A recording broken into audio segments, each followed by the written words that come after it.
Estamos em mais um vídeo. Lá no Instagram eu tinha colocado que eu ia falar sobre luto e sobre culpa.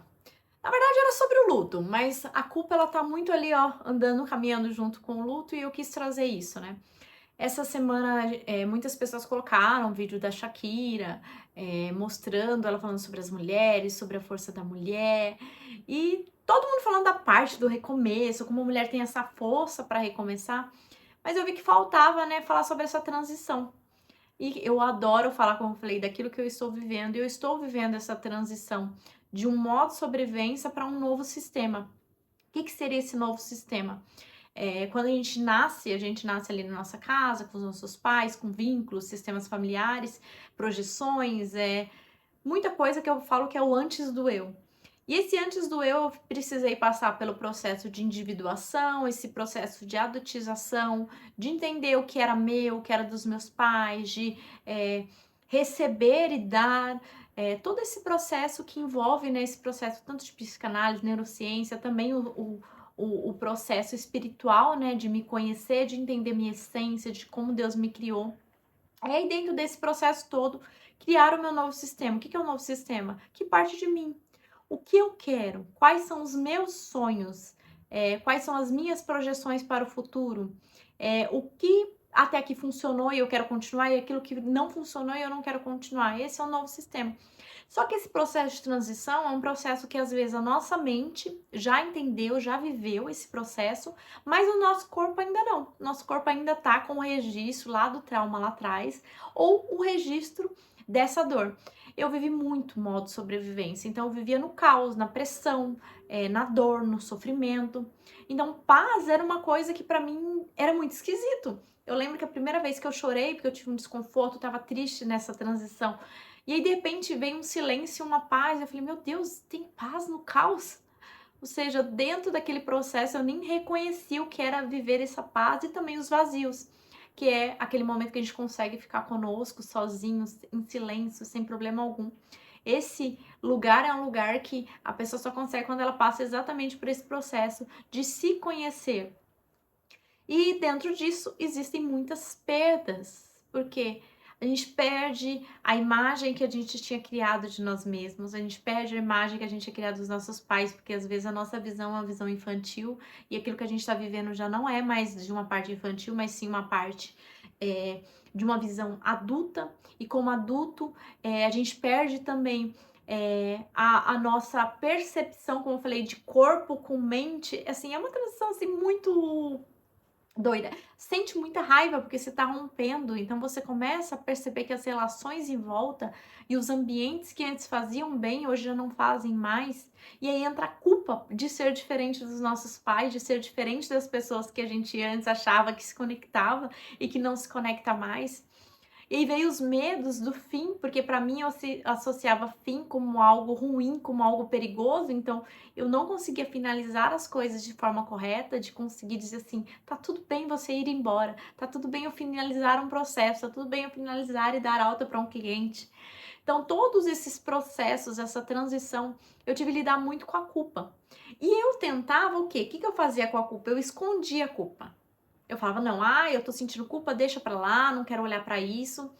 E até que eu fui entendendo que a culpa, ela não era para ser escondida. A culpa, ela era um lugar onde eu consigo, né, saudavelmente olhar pra ela e sustentar ela. Dizer, tá tudo bem, acolher a culpa. Então, às vezes, quando eu sentia que eu tava sendo muito diferente do meu pai e da minha mãe, eu falava, ô mãe, pai, obrigado pela vida que vocês me deram. Eu estou aqui e eu consegui acolher. Às vezes eu acolhi eu mesma, porque eu tava dentro desse processo com muita sensação no corpo. Eu falei, Laine, tá tudo bem, vai passar. E eu olhava para o meu corpo, eu me permitia sentir a tristeza, sentir a dor. Porque muitas vezes, quando criança, a gente escuta: você não pode, você não tem querer, você não faz. E isso vai levando para a vida, e aí nesse processo de transição para viver um novo sistema, de ser um indivíduo, de me tornar uma mulher adulta, de agir como adulta, de me posicionar como adulta. Não é só posicionar na roupa, gente. Eu conseguia me arrumar antes, mas eu não conseguia me posicionar de uma maneira adulta, porque dentro de mim ainda buscava o pai, a mãe, ou buscava nos meus clientes a necessidade de atender as minhas necessidades não atendidas ou os excessos que eu tive na minha vida. E como líder, e eu cuido de muitos líderes, esse é um cuidado muito grande que a gente tem de não colocar as nossas necessidades no outro. Primeiro eu atendo as minhas necessidades, atendidas as minhas necessidades, eu transbordo no outro. Se eu atender minhas próprias necessidades, eu não posso buscar atender a necessidade do meu cliente ali. E nem sempre também eu vou atender as necessidades dele, vai ter que ter um jogo de expectativas ali que vai ser colocado, eu quero isso e é dessa forma que eu consigo entregar e ter isso bem alinhado, porque isso é ser adulto. Mas vamos falar do luto, né? O luto para mim, ele veio de muitas formas, mas eu vi, né, que ao longo da minha vida o luto ele vinha sempre um luto não reconhecido. Isso eu vejo muito. Eu tava conversando com uma amiga, ela falou recentemente sobre o fato, né, dela tá vivendo uma depressão. E depressão acompanha, às vezes, muitas vezes, o luto também, dependendo. Porque depressão, cada pessoa tem de uma forma, no sentido que alguns é claro que é muita tristeza, mas existe algo da depressão que muitas pessoas não percebem, que eu tive isso muito e foi difícil identificar, que é a indiferença. É quando as coisas. Ah, aconteceu uma coisa boa, tá bom. Ah, aconteceu uma coisa ruim, tá bom. É uma indiferença à vida, a pessoas, às coisas. E esse luto de indiferença, eu vi que era um luto por ter sido um luto não reconhecido, um luto tardio. Que é o quê? O momento que eu perdi pai, mãe, muitas coisas lá atrás, só que demorou 18 anos para eu entender a gravidade disso. Porque eu não tinha o conhecimento, então nem o meu sofrimento eu consegui identificar. Quando alguém fala assim, nossa, Helena, você sofreu, eu nem consegui identificar esse sofrimento, porque não existia em mim uma consciência daquilo que eu tinha vivido. E quando eu comecei a ter consciência, por isso que na transição do novo, a gente quando começa a ter essa consciência, a gente começa a partir por lutos, a gente começa a ter tristezas de partes nossas que morreram, de coisas que a gente não identificava que era ruim, e que a gente não quer mais viver, a busca que a gente não busca mais ser necessária, mas ser escolhida.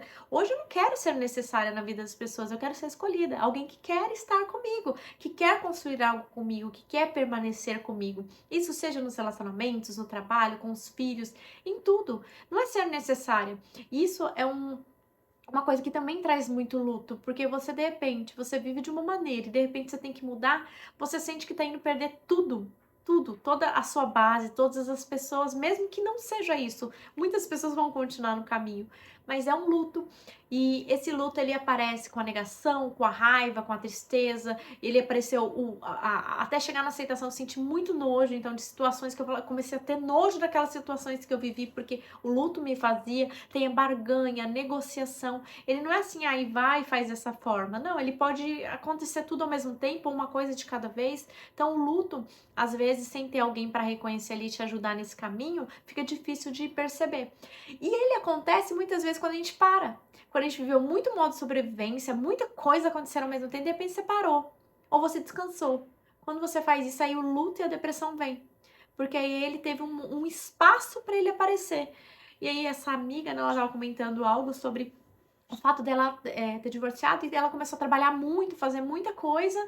E aí, quando parou, quando estava tudo bem, aí que veio a depressão. Então, esse processo, muitas vezes, ele tá ligado ao luto. Que nós não paramos, a gente vive um processo, a gente tem que viver, a vida tá acontecendo e vai fazendo, fazendo, fazendo. E quando vai ver, esse processo de luto, ele acontece. E como que a gente lida com o luto? Literalmente sustentando. É sustentando como? Com conhecimento, porque você vai entendendo ele, né? Como eu falei, vai ter os momentos de raiva, vai ter os momentos de tristeza, vai ter os momentos de negação, e aí você percebendo isso, você vai conseguir trabalhar isso da melhor forma com um psicanalista, ou uma forma também com a espiritualidade. Oração e jejum ajudam muito nesses processos de luto, porque você vai ter que reconhecer uma dor, você perdeu alguém ali, você perdeu uma parte sua. E recomeçar a isso, a perder, perder, perder, perder e ganhar também. E ver que às vezes a gente associa perda com perda. Tô perdendo, tô perdendo. Não, mas você pode perder e ganhar. Porque quando você abre espaço para algo novo surge ali. Então você não tá só perdendo, você tá ganhando também. E isso também ajuda, com um novo olhar, você entender que a perda não é só perda, mas também um ganho. E esses vazios que você vai criando espaços, porque quando você tira o luto dali, você pode colocar algo novo naquele lugar.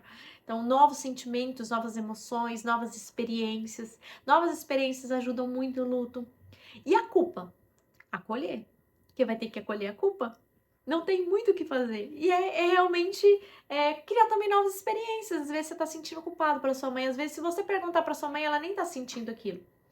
Outro ponto também, que não é o ponto aqui de falar no vídeo, porque é focado no culpa e luto, mas é a questão da decepção.